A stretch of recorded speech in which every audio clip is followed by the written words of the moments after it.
Yes. Okay. Do I need to project anymore? Okay. We have good acoustics.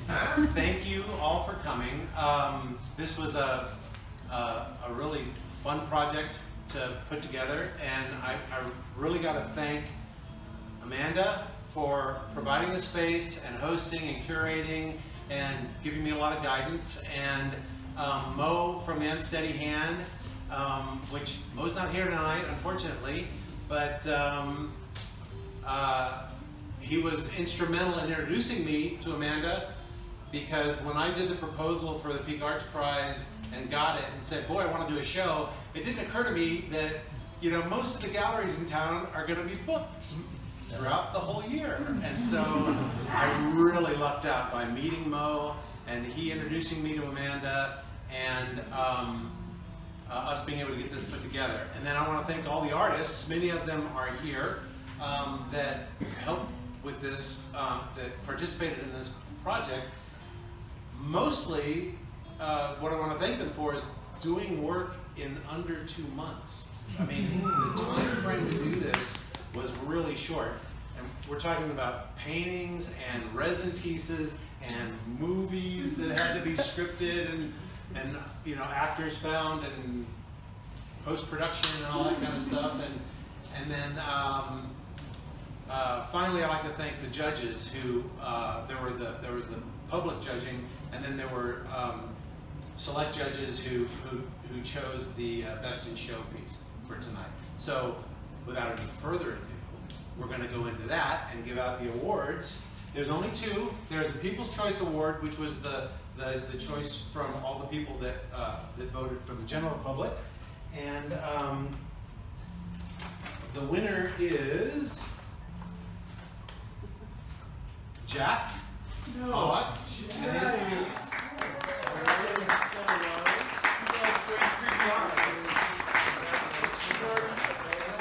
That painting in the corner there, if you guys haven't had a chance to take a look at it. I like strange creepy art. Thank you. Best in Show prize was the one that the judges chose, and it goes to Amanda for She Works Hard for the Honey, which is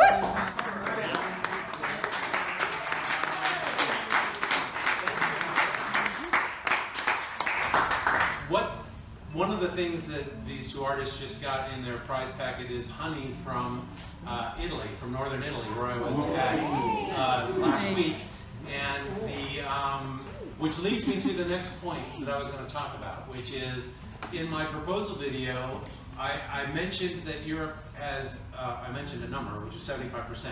That's the number of pollinators or flying insects in Europe that have disappeared in the last 10 years. They've lost 75% of their flying insects.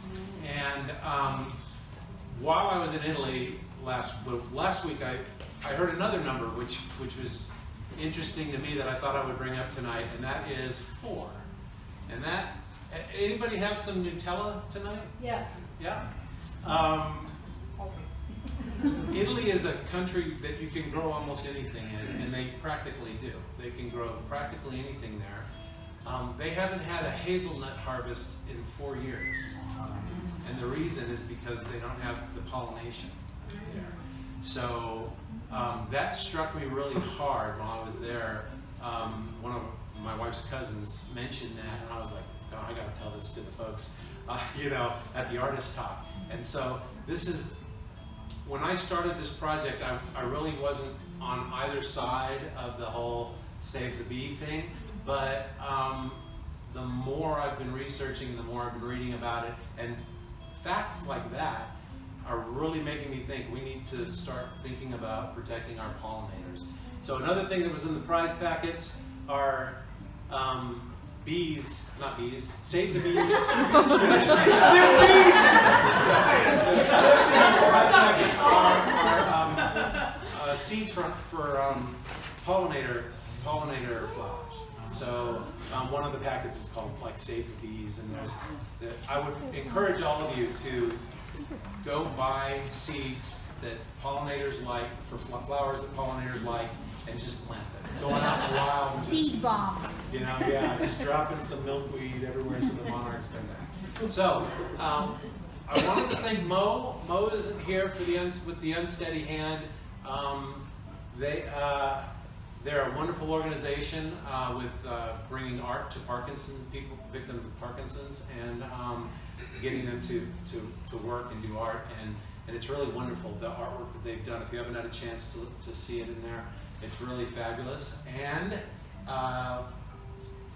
the next, I was going to bring up Mo, but he's not here. Amanda, if you want to talk, Sure. you can talk about your piece, or any artist or anybody that has something that they want to talk about on this theme.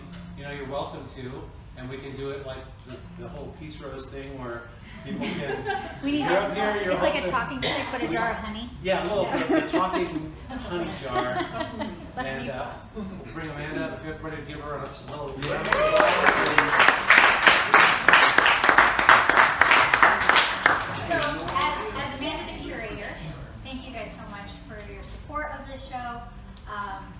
When Mo brought Tom and I together, if you can't tell, like, Amanda super loves bees. I'm tattooed all over me. My business card says Queen Bee. Before I did this, I managed a garden center for 15 years. I managed Good Earth Garden Center. And so the first half of my adult life was spent teaching people how to grow food, and had a very close, intimate relationship with these amazing little creatures. And changing from that to this was a big shift for me as an individual, but getting to bring that piece of my past into this curation aspect of my life was just, I'm just really thankful that Mo brought us together and got to have that in my space, because it's just super, super near and dear to Amanda as the curator and Amanda as the individual. But Tom and I were discussing just before everybody arrived, having more themed shows and having them be community-centered. I think it's important to me that we, one, give our artists a little bit bigger work window than 2 months. It's so amazing for a 2-month window, but you know what? We made it work. So if you just keep your eyes open for Art 111, I'd like to do it once, maybe twice a year, where maybe we sync up with the Go Red for Women, and the theme for that particular show is the heart. And I don't know. We're just really brainstorming on that. But for me, as Art 111, it's important that that functions in a way that we give back in some percentage. And again, something Tom and I thought of too late was having a percentage go to some type of pollinator foundation. So that's the gallery, and I can talk about my piece a little, I suppose. She Works Hard for the Honey, I had the idea for it 2 years ago, and I built the panels for them 2 years ago. And it's not exactly easy to get a hold of quantity of dead bees.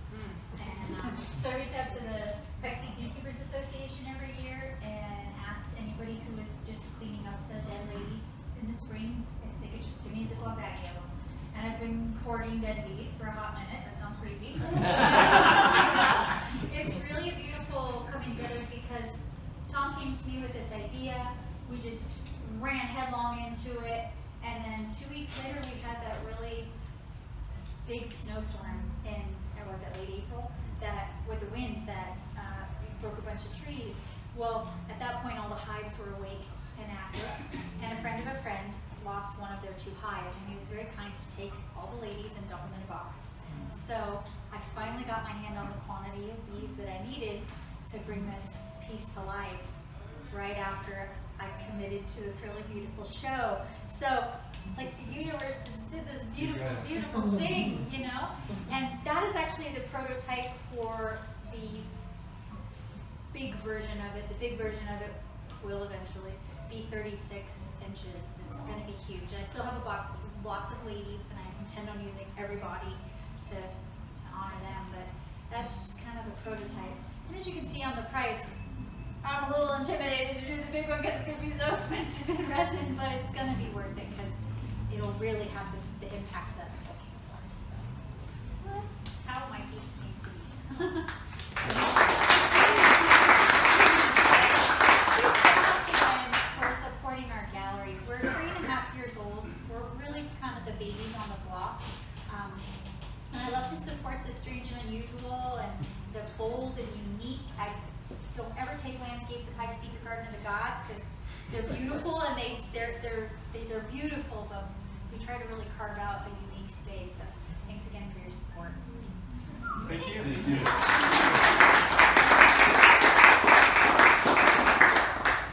Would anybody else? Any other artists? Arteurs? Cheers. Anybody else like to talk about their piece? If not, I have something.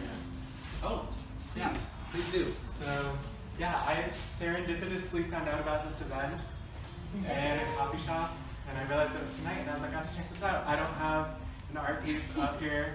I did want to offer something to all you though, because I'm so inspired and like, just invigorated by the love and just the creativity and the free-flowingness of this community. So I wanted to share with you all, I have a podcast that's called Intuitive Beauty. It's about tuning the beauty frequency, sharing the gospel of self-care. And if you want to talk to me, I'd love to talk to you about your art and possibly interview you. So it can give you a nice platform to like say your piece, and then it's distributed everywhere podcasts are available. So yeah, I just wanted to offer that to y'all and also say thank you for this cool experience. Thank you.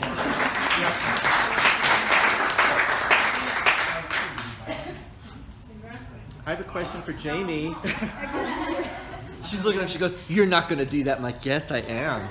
Well, one of the reasons why I wanted to do that, because a lot of us who are part of Jamie's production are here tonight. So come up here. Yes. And then you guys come up here. And we're going to make her talk. Because we had a really, really good time putting this piece together. Very quickly. And you had the composition was made for the film, right? It's Yeah. So Tom approached me to make a film, and I was like, yes, I definitely want to do it. And I'm brainstorming, and my boyfriend actually was like, I thought of Bees Waltz with Death, and he was inspired by Berlin, Your Dance Partner's Death, which were kind of propaganda posters between world wars. It was a skeleton dancing, with this beautifully dressed woman, and the whole purpose was that part of society was completely ignoring the fact that a large portion of society was starving. So we kind of likened that to a large portion of society just ignoring our poor bees, which are really feeding us in many ways. Yeah. So I was like, that's crazy. But then I started researching the bees, and I was like, man, this works. So Micah isn't here, but Micah Spears choreographed the dance. We approached him and said, would you like to do this? And he said, sure, of course. So we kind of brainstormed some different scenarios. And then Travis, my boyfriend, actually composed this piece. Which was the music? Cool. Yeah, the music. Oh, the music, yes. And so then we had Cindy and Matt, who are our dancers, and Micah.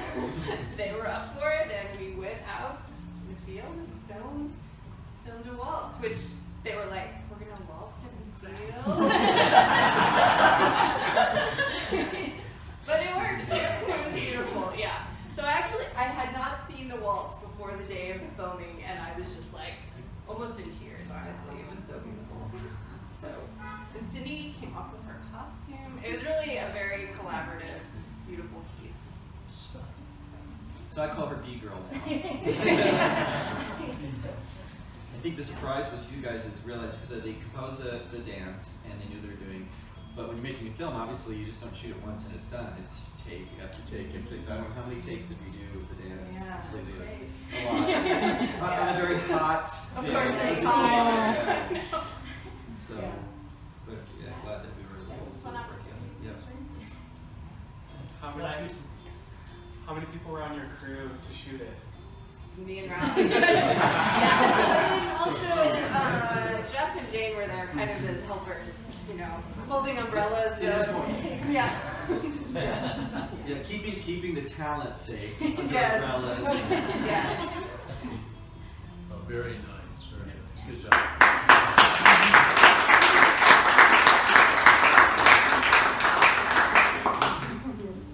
So Tom, question, you mentioned planting certain things. What are other, as citizens, that we could do to have an impact in this, even if it's little?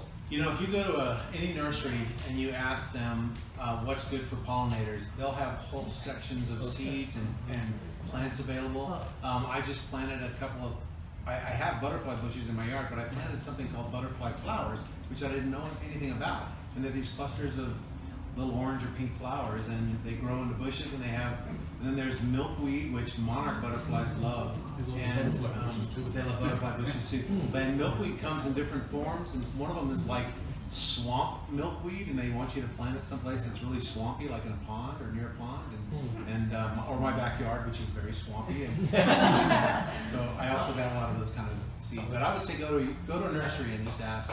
Can I say something too? Yeah. Plant native plants. That's the best because we have a ton, like 4,000 native bees, bumblebees, and a million other kinds of bees that are really important pollinators as well. And a lot of them can only pollinate native plants, certain plants they get involved with. So native plants is really important. Also, like for butterflies, butterflies when they're adults need nectar plants, but when the butterflies are looking for a place to lay eggs, they can only lay it on certain plants that the caterpillars can eat, that they've evolved with. So lots of the exotic plants are toxic to young caterpillars. So like swallowtail butterflies need things in the like parsley family, fennel and dill and parsley and stuff like that to actually lay eggs, even though the adults can get nectar from a lot of flowers. So that's important. And then don't use pesticides. That kills. Use organic methods, you know. Is a butterfly bush good for them? I mean, for the way it goes? For the adults, yes. Yeah, okay. Yeah. If they can get the butterflies out of the way. You know, So like butterfly weed and milkweed, like the orange flowered butterfly weed, is a host plant. So what you want is host plants for the young caterpillars and the eggs. So like milkweeds, those are host plants. So those are awesome. Thank you, Jennifer. Yeah. Thanks, Jennifer. Yeah. I have a linden tree in my yard. You know what those are? But they only flower like maybe once every 2 years, maybe 3. I've never really timed it, but they don't flower every year. But when they do, I mean, I can sit on the patio, the whole tree is, you can smell it from a block, and it's just hundreds and hundreds of bees. I'm waiting to see if it flowers this next year and I get the same thing, because I'm seeing less of them in my regular floral. I noticed that. But I hope that's native, because they sure like mine. It's not, but it's good. Yeah. Yeah, they get some good nectar there. Obviously, they're flocking. Oh yeah, So, top to bottom is full of them. It's great. yeah. You're Miss Diarrhea too. Those really easy shrub, you know, purple flowers, and the bees are just on every single bloom. Yeah. Well, we can just mingle if no one else has anything else to talk about, or we have another. Yeah. Okay. Please. The artist. Okay.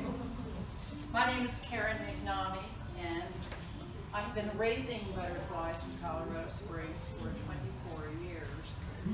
I'm currently focusing on monarchs, and I have an enclosure in my yard where after I find eggs and raise them, I put them out there so they can breed and multiply. And I share the larvae with schools and nursing homes and individuals. The price of raising one is that you have to plant milkweed. I have an astonishing amount of milkweed seed because it does make a lot of seed once you have them well established. And I actually came here because I went to a garage sale in the artist, I'm sorry, Tom, is it? Yeah, I'm sorry. In your neighborhood, and the lady had a box with a butterfly on it, and I said, oh, I have to have that because I raise butterflies. And she said, oh, my neighbor, Tom, made this wonderful sculpture. Pollinators. And so here I am, and all I would like to offer is if there's anyone here who has never raised a butterfly from an egg or a tiny larva and seen it through the whole process, I would be willing to share that. If the gallery would consent to give out free milkweed seed, including instructions. I love that. So, Yes.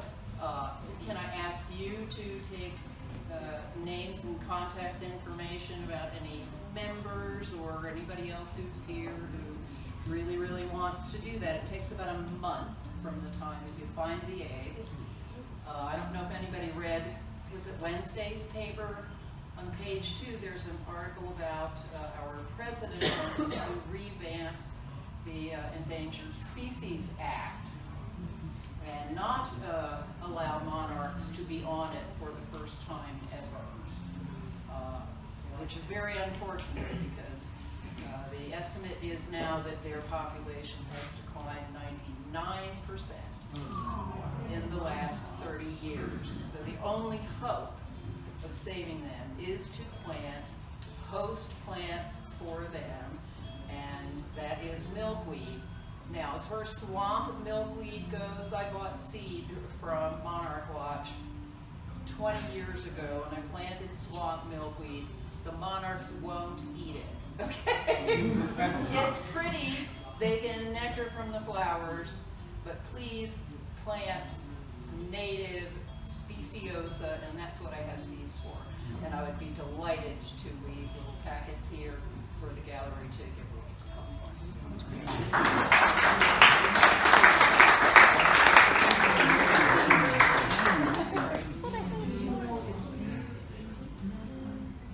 I do not think that deer eat milkweed. Milkweed is toxic to livestock, so it will tell you in the instructions, please do not plant this next door to a cow farmer, because if you do and the seeds get away from you, it could make their cows sick. But what I do is I have it growing all over my yard, and as soon as the first pod cracks, I go out and rip every one of them off and put them in paper bags and dry them to distribute to other people and get them to plant it. It's not the prettiest plant you ever saw. After 5 years, it's about yay tall.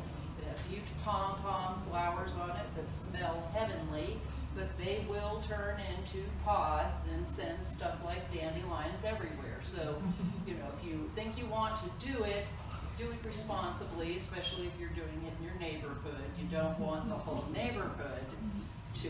Yes, you do.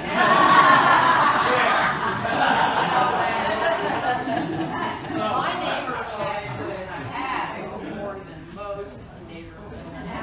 That was an accident, not come from my yard. It came from other people that I gave seed to. So thank you for your attention. I'm glad somebody is doing something to try to make people aware that we are killing pollinators by continuing to be blind of the dangers of neurotoxins, which is what pesticides are. And I read somewhere recently that if we kill them all, we have 4 years to live. For us. Without pollinators, in 4 years' time, we will have nothing to eat. And we know from honeybees and from monarch butterflies, as well as other species, that we are headed in that direction. I don't think I can personally fix it. I've been focusing on monarchs for 15 years, and the numbers have still gone down. So if I give you one to raise, you have to let it go, and you have to plant milkweed. And I'll leave my information here, and I talk longer than anybody, so.